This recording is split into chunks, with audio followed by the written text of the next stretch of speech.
to Gabriel Horcasitas, the man who shot me. It is a shame we encountered each other that day in those circumstances.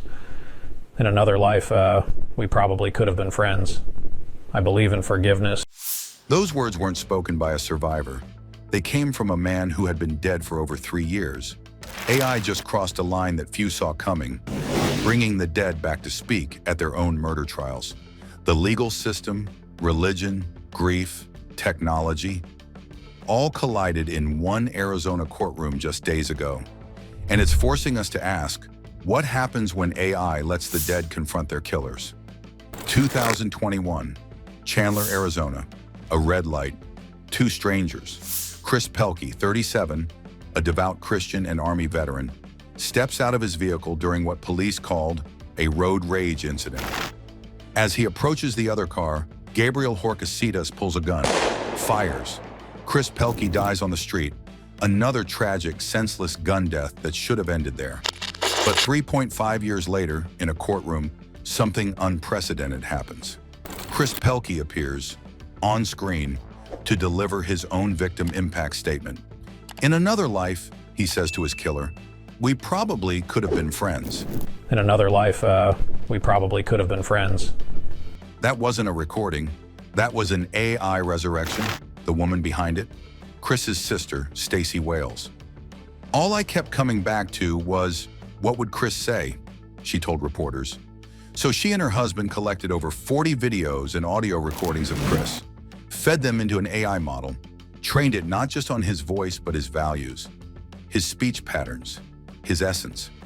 What emerged was what she called a Frankenstein of love, a digital version of her brother designed to speak directly to his killer.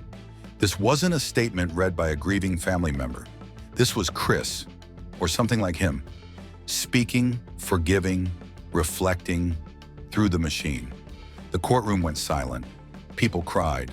Even the judge was visibly moved. This isn't just about a murder case. This is about redefining death itself. For millennia, humans have accepted that death means silence. No more voice, no more presence. But now I can let the dead speak. Not just in memories, but in real time. Imagine the implications. Could you testify in court after your death? Should criminals face the AI-generated ghosts of their victims? Should grieving families have the right to resurrect loved ones? Or should they not? The U.S. legal system isn't ready for this. Just this month, the Judicial Conference announced it's seeking public comment on regulating AI-generated evidence. But it's already too late, because Judge Todd Lang didn't just allow the AI Chris video, he praised it.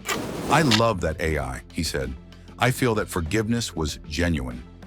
Genuine forgiveness from artificial intelligence. Legal experts are divided. Some say this sets a dangerous precedent. How do we know the AI said what the person truly would have said?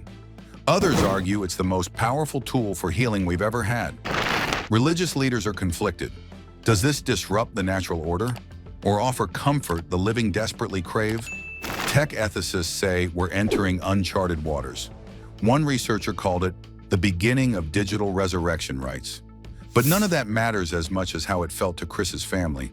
His brother John called it waves of healing. That was the man I knew, he said. Chris would have forgiven him. This wasn't just code, it was closure.